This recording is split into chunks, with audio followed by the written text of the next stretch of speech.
मुंबई में जितने भी केसेस, पालघर के साधु की निर्मम हत्या हो या फिर सुशांत केस हो या फिर बहुत सारे ऐसे केस है जो हिंदू विरोधी हुए हैं वहाँ पर, वो अर्नब गोस्वामी ने उठाए हैं। यही एक कारण था क्या कि परमवीर सिंह ने टीआरपी वाला मुद्दा जो केस है आर भारत पर ठोक दिया है? और अभी जो बार्ग में इंडिया टुडे का नाम आया उस पर तो कोई एफआईआर नहीं हुई है, उस पर तो कोई केस नहीं हुआ है, सिर्फ पेनल्टी लगा दी है 1 लाख की, 5 लाख की। लेकिन जो अर्नब गोस्वामी के पत्रकार हैं प्रदीप भंडारी, उन पर केस चल रहा है, अर्नब गोस्वामी को वहाँ बुला लिया जाता है जेल में। इस पर क्या कहेंगे आप? पत्रकार महोदया, मुझे एक रिक्वेस्ट करना है, गुजारिश करना है देश के गृह मंत्री अमित शाह जी से कि जल्द से जल्द इसके बारे में जांच कीजिए आप लोग। इसने प्रज्ञा ठाकुर जैसे मेंबर ऑफ पार्लियामेंट को भी परेशान किया था। ये परमवीर सिंह अपने आप को मुंबई का पुलिस कमिश्नर मानता है। मुझे सिर्फ ये मतलब है कि अगर मान लीजिए एग्जाम्पल टीआरपी का खेल चल रहा है इस देश में, तो क्या मुंबई पुलिस कमिश्नर के पास क्या जॉइंट से क्या नाम है और जॉइंट सीपी नहीं है? क्या और कोई कमिश्नर नहीं है वहाँ पे जो आप आके लगे मंत्र फूंकने, आप प्रेस कॉन्फ्रेंस करने? क्या आपके चश्मों का लेंस खराब हो गया था जब वहाँ पे इंडिया टुडे मेंशन किया गया था? क्या आज तक लिखा हुआ था उसको पढ़ने में आपका जीभ फंस रहा था या लटक रहा था या कहीं फंस गया था? कि आपने खुलेआम प्रेस कॉन्फ्रेंस करके इनिशियली एक खाली आपने रिपब्लिक भारत पे इंटेंशन किया ताकि रिपब्लिक भारत की छवि धूमिल हो जाए। अब मैं तो देखिए, ये परमवीर सिंह जी मैं बोलता हूँ, इनको जी जो बहुत जरूरत है इनको, और उधर ठाकरे जी को, इनको अगर जी नहीं बोलो तो क्या पता कभी भी उठवा ले। ये बहुत इनको जल्दी से जी देता हूँ। जी सुन लीजिए, जी बोल दिया है तिवारी भैया ने। तो इनको और कुछ नहीं दिखा।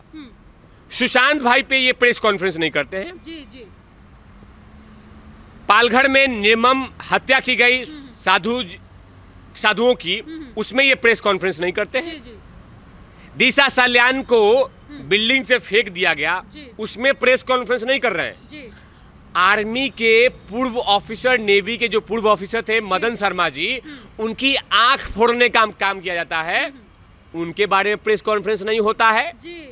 कंगना का घर माना कि इलीगल था, लेकिन दीवार इलीगल था। क्या घर में सामान भी इलीगल था क्या?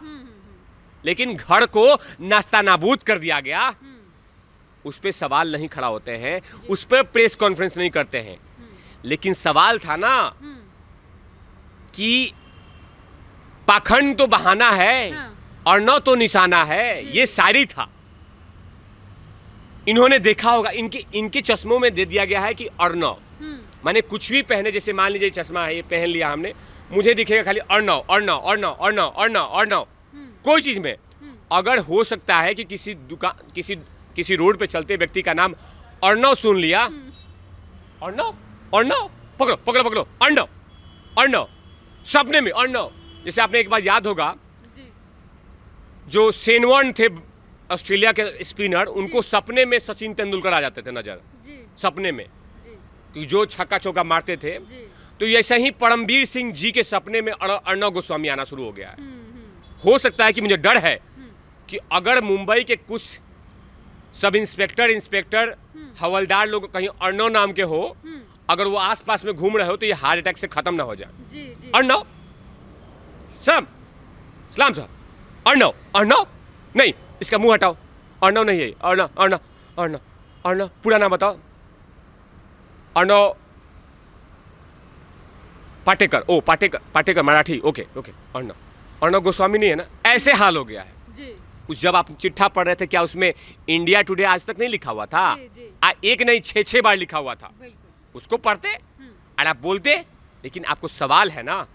अब देखिए, अभी बदला नहीं ले रहा है परमवीर सिंह जी।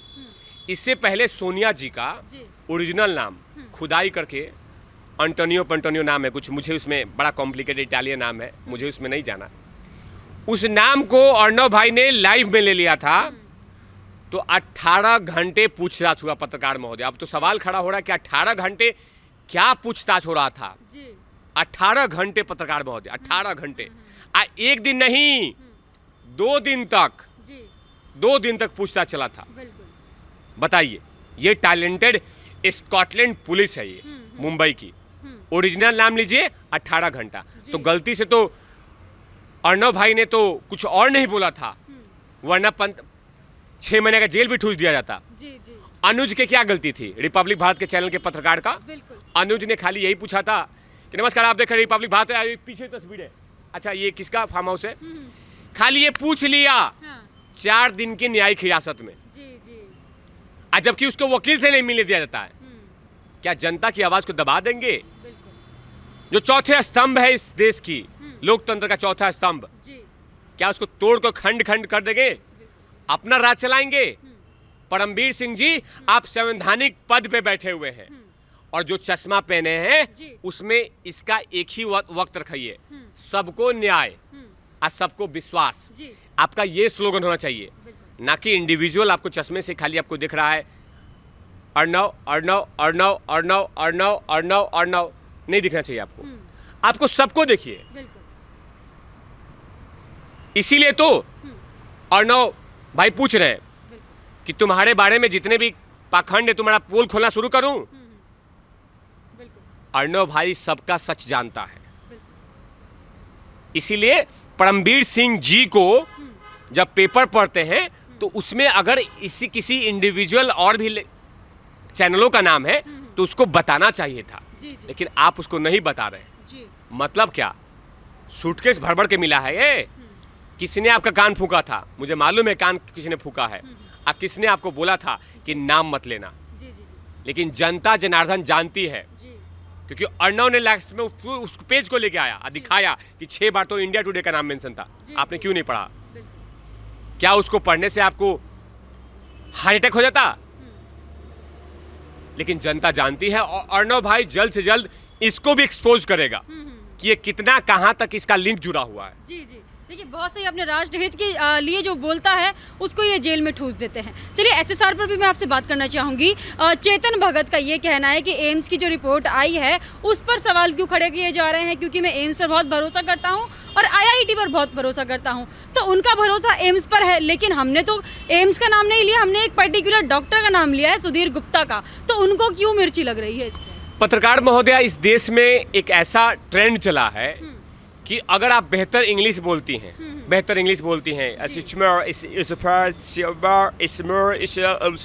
मैंने मुंह टेढ़ा करके इंग्लिश बोलती हैं, तो इसका मतलब आप बहुत पढ़ने में तेज है। और जो हिंदी बेल्ट से व्यक्ति आता है, जो हिंदी पढ़ता है, वो पढ़ना लिखा नहीं है। इसका मतलब ये ट्रेंड चल गया है। अब उसी की बात कर रहा हूँ चेतन भगत का। चेतन भगत ने जिस तरह का ट्वीट किया है, जिस तरह का बयान दिया है, इनको ये समझना चाहिए बोलने से पहले कि इस देश में तिवारी भैया नामक एक व्यक्ति रहते हैं जो हर सवालों का जवाब रखते हैं। चेतन भगत जी, सवाल एम्स के पे नहीं किया गया था, सवाल किया गया था इंडिविजुअल, एक व्यक्ति पे, एक व्यक्ति विशेष पे। हमने forensic head doctor Paltu Gupta पे सवाल किया था, ना कि एम्स के रणदीप गुलेरिया जी पे। मैं विश्वास करता हूँ रणदीप गुलेरिया जी को, मैं रणदीप गुलेरिया जी को आज से नहीं जानता हूँ। अटल बिहारी वाजपेयी जी के डॉक्टर थे ये, अब बहुत टैलेंटेड डॉक्टर है, मैं उनको बहुत रेस्पेक्ट करता हूँ, ट्रस्ट में। मैंने उन पर कभी सवाल नहीं किया, लेकिन ये क्या मतलब कि एम्स मतलब कि साक्षात आसमान फाड़ के हॉस्पिटल निकला हो? कहाँ रूल है वहां पे कि करप्शन नहीं हो सकते? मैं देश के प्रधानमंत्री पे लांछन लग सकता है, लेकिन एम्स पे लांछन लग सकता है। अरे वाह लेखक महोदय, वाह, अरे वाह, 4 इंग्लिश की किताबें क्या लिख दिया, IIT पढ़ के आ गए, तो मने कि आपने बहुत बड़ा लेखक हो गए।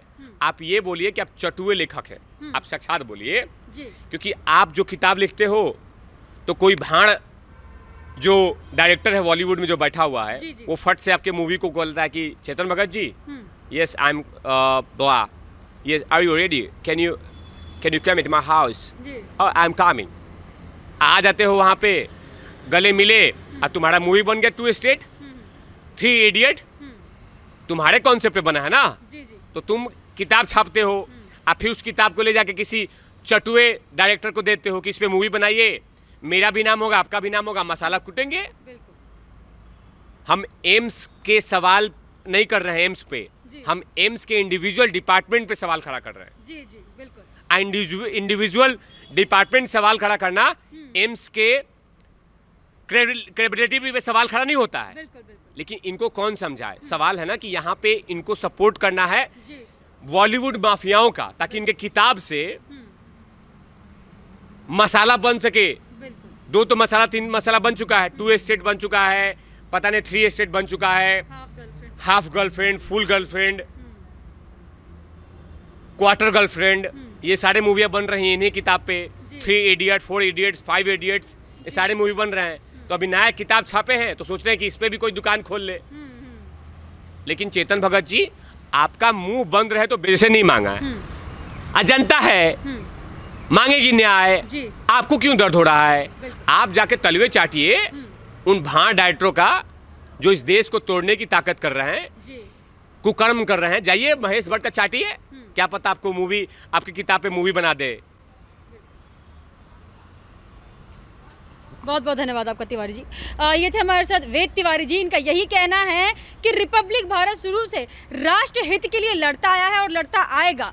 पूछता है भारत जैसा शो बनाकर उन्होंने अपने लिए पॉपुलैरिटी खुद ही गेन की है।